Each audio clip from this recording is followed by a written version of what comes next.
రాజానగరం నుండి గాదరాడ రోడ్డు గత ప్రభుత్వ హయాంలో ఏదో ఐప్యాక్ స్కీమ్ అనే దాన్ని ఐప్యాక్ అనే దాన్ని పబ్లిసిటీ చేయడానికి వాళ్ళు ఒక ఐప్యాక్ ఏదో వాళ్ళ సర్వే టీం ఉంటే దాని పేరుతో ఇవన్నీ కూడా రోడ్లు శాంక్షన్ చేశారు. ఆ కాంట్రాక్టర్ మధ్యలో వదిలేసిపోయారు. దీని మీద ఒక యుద్ధం చేస్తున్నాం మేము. ఈ రోడ్డే కాదు, కాపువరం నుంచి మొగ్గల రోడ్డు ఒకటి అలాగే ఉంది. అలాగే రాజానగరం నుంచి గాదరాడ వరకు కూడా రోడ్డు ఇలాగే ఉంది. అలాగే మనకి సంపత్ నగరం కొండగుటూరు రోడ్డు కూడా అలాగే ఉంది. ఈ ఐప్యాక్లో ఏ రోడ్లు అయితే శాంక్షన్ చేశారో అవన్నీ పెండింగ్లో ఉండిపోయినాయి. అంటే వాళ్ళకి ప్రాపర్గా శాంక్షన్ అడ్మినిస్ట్రేటివ్ శాంక్షన్స్ కానీ లేకపోతే టెక్నికల్ శాంక్షన్లో కానీ కొన్ని లోపాలు ఉండడం వల్ల వాళ్ళ బిల్లులు అవ్వట్లేదు. ఆ బిల్లులు అవ్వక పక్కన ఉండిపోవడం వల్ల అవన్నీ క్లియర్ చేసి ఈ మంత్లోనే ఏప్రిల్ నెలాఖరికల్లా అన్ని క్లియరెన్స్లు చేసి ఆ యొక్క జెట్ స్పీడ్లో పరిగెట్టి ఈ రోడ్డు అన్ని త్వరలో కంప్లీట్ చేస్తాము. నేను కావాలనే రోడ్ చూద్దామని చెప్పి వచ్చాను. కానీ ఈరోజు నేను రాజానగరం నుంచి ఈ కలవచర్లు వచ్చేసరికి నాకే పూసలు కదిలిపోయినాయి. ఇంకా దాన్ని బట్టి రోజు ప్రజలు ఎంత నరకం చూస్తున్నారో నాకు అర్థమవుతుంది. కాబట్టి త్వరలో పనులు అవి కూడా పూర్తి చేస్తామని ఈ సందర్భం తెలియజేస్తున్నాం.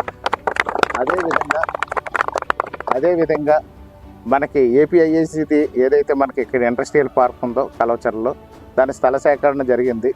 ఆ స్థల సేకరణ మీద కూడా డెవలప్మెంట్స్ లేవని మొన్న అసెంబ్లీలో కూడా మాట్లాడడం జరిగింది. దాని మీద కూడా రివ్యూ ఏర్పాటు చేసిన ఎల్లుండ సంబంధిత ఏదైతే ఇండస్ట్రియల్ పార్క్కి సంబంధించిన అధికారులు కాంట్రాక్టర్లు అందరూ కూడా వస్తున్నారు.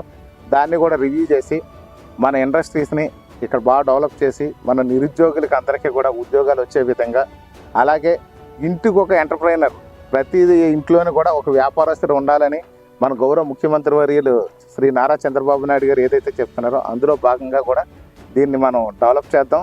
దాంట్లో మీకు హౌస్ రెంట్లు పెరిగితే, అలాగే మన పిల్లలకు ఉద్యోగాలు వస్తాయి. ఈ చుట్టుపక్కల వ్యాపారాలు కూడా పెరిగితే చిన్నది ఒకళ్ళు కిల్లి కొట్టు పెట్టుకోవచ్చు, ఒకళ్ళు కాఫీ హోటల్ పెట్టుకోవచ్చు. ఏ వ్యాపారమైనా సరే అభివృద్ధి చెందుతుంది. అలాగే మోటార్ ఫీల్డ్లో కూడా ఆటోలు వీటికి ప్రతి చిన్నవాడి దగ్గర నుంచి పెద్దవాడి వ్యాపారం చేసుకునేవాడికి కూడా ఉపయోగం ఉంటుంది. త్వరలో ఇండస్ట్రియల్ పార్క్ను కూడా మన అభివృద్ధిలోకి తీసుకొచ్చి ఇండస్ట్రీస్ ఇమీడియట్గా ఎస్టాబ్లిష్ చేసే విధంగా కూడా చర్యలు తీసుకుంటున్నాం. దానికి పవర్ కూడా కనెక్షన్ అన్నీ రేపు ఎల్లుండి పెట్టాం, అది రివ్యూ పెట్టాం. ఆ త్వరలో అవుతుంది. మీ రోడ్డు దాన్ని పూర్తి చేసి మీకు అప్పగిస్తానని ఈ సందర్భం తెలియదు.